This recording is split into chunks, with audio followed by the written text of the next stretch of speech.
नमस्कार, आप देख रहे हैं कैपिटल टीवी का खास शो ऑपरेशन पाकिस्तान। मैं हूं परवीन शेख। भारत और पाकिस्तान के बीच हुए ऑपरेशन सिंदूर में पाकिस्तान की हार के बाद चीन और पाकिस्तान मिलकर एक बड़ा झूठ फैलाने में जुट गए। फ्रांसीसी खुफिया एजेंसियों ने खुलासा किया है कि चीन ने दुनिया भर में अपने दूतावासों का इस्तेमाल करके फ्रांस के राफेल लड़ाकू विमानों की छवि खराब करने की साजिश रची, जिसका मकसद भारत की जीत को कमजोर बताना और फ्रांस के हथियार सौदों को नुकसान पहुंचाना था। वहीं पाकिस्तान के आतंकी गुटों का कलेजा डर से कांप रहा है, उनके ऊपर मौत मंडरा रही है। भारत से पाक की लगातार बातचीत की पेशकश ने आतंकी सरगनाओं के होश उड़ा दिया है। वहीं राष्ट्रपति आसिफ अली जरदारी और मुनीर के बीच राजनीतिक खींचतान जारी है। कभी भी तख्ता पलट हो सकता है और राष्ट्रपति जरदारी को उनके पद से हटाया जा सकता है। दावा है कि पाकिस्तान आर्मी चीफ उन्हें हटाने की तैयारी कर रहे हैं और इन्हीं तमाम मुद्दों पर चर्चा के लिए स्टूडियो में मौजूद है कैपिटल टीवी के editor in chief doctor Manish Kumar और एग्जीक्यूटिव एडिटर राजीव कुमार। आप दोनों का बहुत बहुत स्वागत है। धन्यवाद। राफेल को लेकर जो अब खबर आ रही है वो चीन के लिए कितना बड़ा झटका? चीन के लिए तो झटका है ही, वो तो ये काम करता ही है, लेकिन सवाल कुछ और है। क्या खबर आई है पहले उसको समझ लेते हैं जी। एसोसिएटेड प्रेस ने, एपी दुनिया की जानी मानी न्यूज एजेंसी है, उन्होंने फ्रांस के अधिकारियों के हवाले से एक खबर छापी जिसमें यह बताया गया कि हिंदुस्तान और पाकिस्तान के बीच जो लड़ाई हुई उसके बाद चीन ने एक साजिश के तहत राफाल के गिरने की कहानी बनाई और यह दावा करवाया पाकिस्तान से कि 5-5 राफेल गिरा दिए गए और अपने तमाम एम्बेसीज का इस्तेमाल, अपने प्रोपेगेंडा मिशनरी का इस्तेमाल। और उसकी प्रोपेगेंडा मिशनरी में क्या क्या है? तो अमेरिका के बहुत सारे अखबार हैं, यूरोप के बहुत सारे अखबार हैं, हिंदुस्तान के भी बहुत सारे पत्रकार हैं और हिंदुस्तान की कुछ पॉलिटिकल पार्टियां भी हैं। पॉइंट यहां है, यह राहुल गांधी से पूछा जाना चाहिए कि अगर वो खबर है कि चीन एक डेलिब्रेट तरीके से साजिश के तहत इस युद्ध में राफेल को गिराने की बात की जा रही थी, तो आपने ट्वीट करके क्यों पूछा? अब यह सिर्फ सवाल नहीं रहा, इसका मतलब है कि चीन की दलाली कर रहा है ये राहुल गांधी। मामला यहां से कनेक्ट हो रहा है क्योंकि यह बताया जा रहा है कि यह काम इसलिए इसने किया क्योंकि 81% जो हथियार, एयर डिफेंस सिस्टम, उसके फाइटर जेट्स, मिसाइल्स, ये सब चाइनीज थे। लड़ रहा था पाकिस्तान, मशीन चाइनीज था और इस तरह से 90 घंटे के अंदर पराजित हो जाने से करीब 12 ऐसे देश थे जहां राफेल खरीदने जा रहे थे लोग और वहां एम्बेसी के जरिए इन लोगों ने उनको डिसुएड करके चाइनीज हथियार खरीदने के लिए पेशकश की। मतलब इस युद्ध को एक अपॉर्चुनिटी बना करके, प्रोपेगेंडा क्रिएट करके चीन दुनिया को यह बताना चाह रहा था कि राफेल तो गिर गया, राफेल किसी काम का नहीं है। अब 2-3 चीजें जो बार बार हमारे एयरफोर्स की तरफ से, एयर मार्शल भारती की तरफ से बताया गया कि हमारा कोई भी फाइटर जेट पाकिस्तान के अंदर गया ही नहीं, तो मारा किसको, गिराया किसको?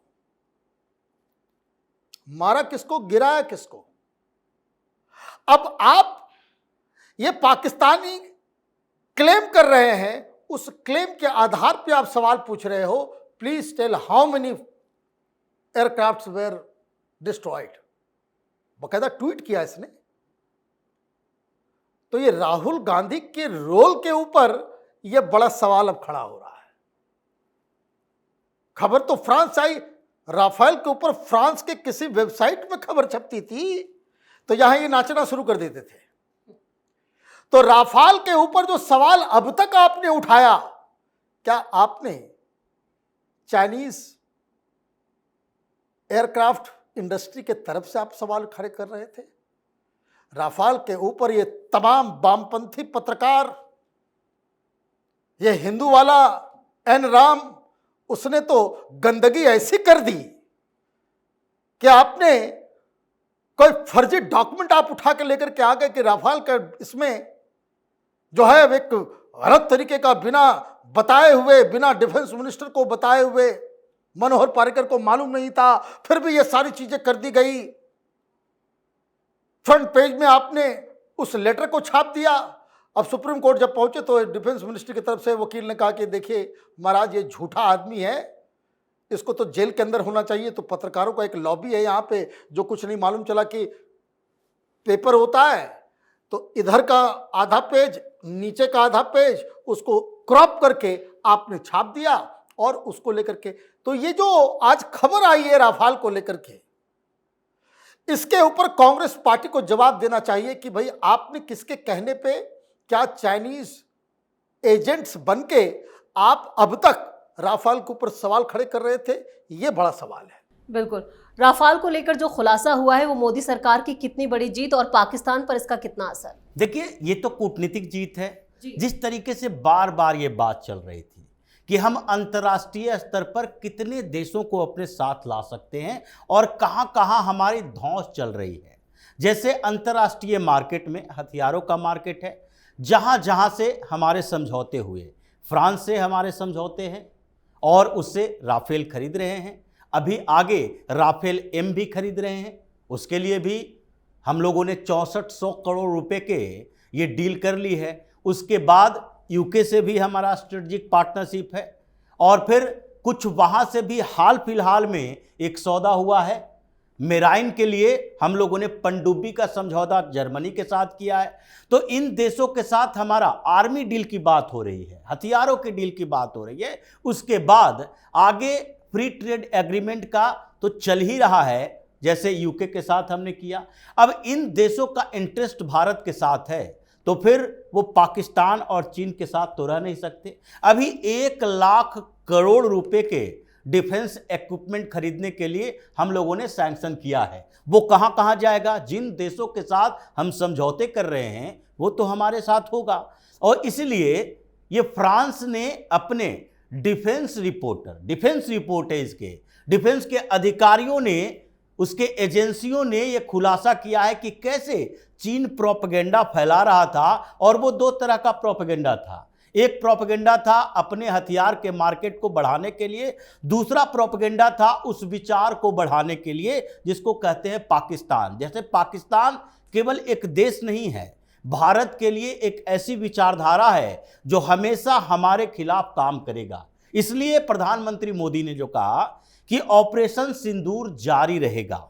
ऑपरेशन सिंदूर जारी रहने का मतलब केवल पाकिस्तान के खिलाफ कार्रवाई नहीं है, बल्कि हिंदुस्तान के अंदर, भारत के अंदर बैठे हुए प्रो पाकिस्तानी, प्रो चाइनीज लोगों के खिलाफ भी कार्रवाई है। जैसे डॉक्टर साहब ने अभी कहा कि कैसे यहां पर एक लॉबी चलती है जो पाकिस्तान और चीन दोनों को सपोर्ट करता है, क्योंकि चीन पाकिस्तान को सपोर्ट करता है और पाकिस्तान के पास इतने पैसे नहीं हैं कि वो एक तरफ वो आईएसआई का नेटवर्क चला सके, भारत में एजेंट तैयार कर सके, पैसे दे सके आतंकवाद के लिए और फिर प्रोपेगेंडा मीडिया को भी कवर कर सके। उसके लिए वो चीन का रास्ता अपनाता है, जो चीन यहां पैसे भर भर कर देता है और कई वेब पोर्टल, कई यूट्यूब चैनल, मीडिया हाउसेस, कई पत्रकारों को खरीद कर रखा है, जिसके खिलाफ तो कार्रवाई भी कुछ समय पहले से चल रही थी। तो ये प्रोपेगेंडा चीन ने उस समय फैलाया था और इसके खुलासे कहां से हो रहे हैं? फ्रांस से और एपी के थ्रू हो रहे हैं।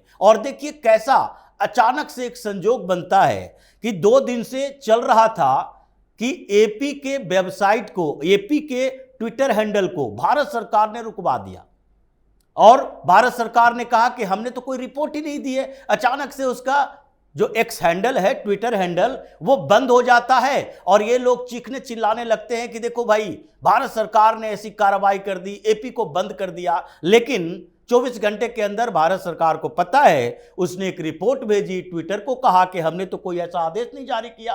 तो इन लोगों ने हैक किया था कि ये न्यूज जो आने वाली है उसमें डिले हो जाए। हो सकता है कुछ और कॉन्स्पिरेसी चल रही होगी, कुछ और धमकियां दी जा रही होगी कि तुम इसका खुलासा ना करो। मतलब ये पाकिस्तान के विचारधारा वाले जो लोग यहां बैठे हैं, जो चीन के साथ खड़े हैं, उन सब के लिए एक तरह से एक बड़ा झटका साबित हुआ है कि राफेल राफेल कर रहे थे, राफेल का पूरा रैकेट जिन लोगों ने उसके खिलाफ काम किया उसको एक झटके में ही सामने ला दिया गया। बिल्कुल। और इस बीच पाकिस्तान में मौजूद आतंकी संगठन वो भी काफी घबराए हुए, वो क्यों डर रहे हैं इतना?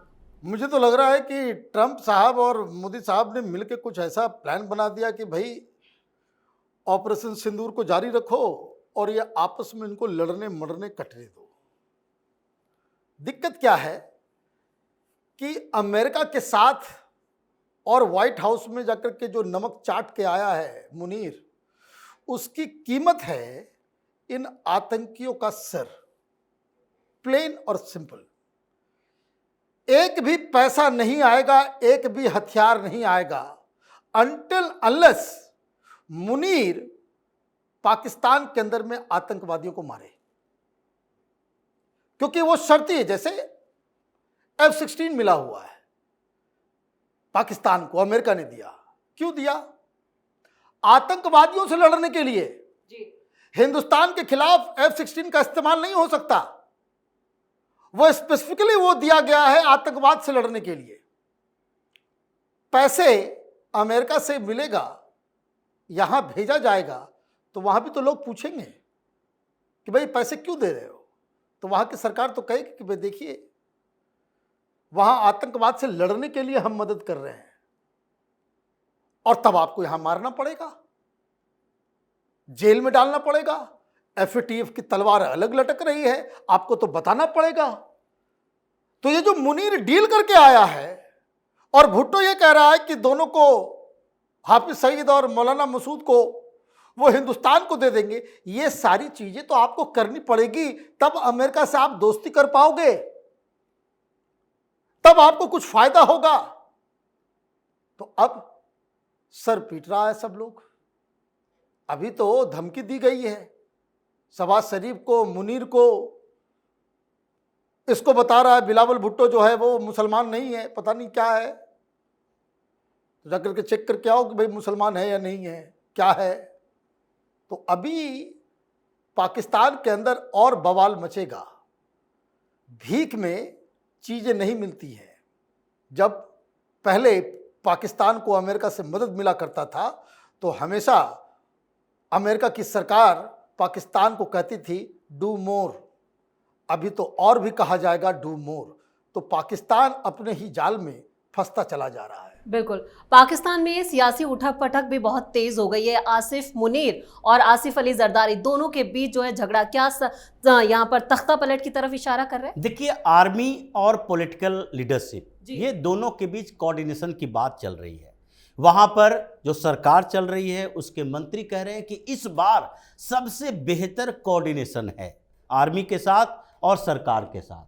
लेकिन जब सबसे बेहतर कोऑर्डिनेशन पाकिस्तान में होता है तो उसी के बाद तख्ता पलट भी होता है, क्योंकि सेना के अधिकारी ज़्यादा महत्वाकांक्षी हो जाएंगे और फिर फील्ड मार्शल तो बना ही दिया गया है, जनरल और ज़्यादा महत्वाकांक्षी हो जाएंगे। और ये जरदारी भुट्टो परिवार की स्थिति ही ऐसी है, जैसे बिलावल भुट्टो ये भूल गए थे बीच में कि उनकी माँ की हत्या कैसे हुई, और उसी तरीके से बेनजीर भुट्टो भी भूल गई थी कि उनके पिता की हत्या कैसे हुई थी, कैसे फांसी पर लटका दिया गया था, क्योंकि उनके पिता भी इसी तरीके से मिलिट्री कू में हिस्सा लिए थे। जब उन्हें कॉमर्स मिनिस्टर बनाया गया तो वो आर्मी के साथ मिल गए, तख्ता पलट करवा दिया सिकंदर चौधरी का, और उसके बाद उन्हीं के खिलाफ फिर से तख्ता पलट कर दिया जियाउल हक ने और फांसी के तख्ते तक पहुंचाया। तो अभी तक जो पाकिस्तान का इतिहास है वो फिर रिपीट होने के कगार पर है,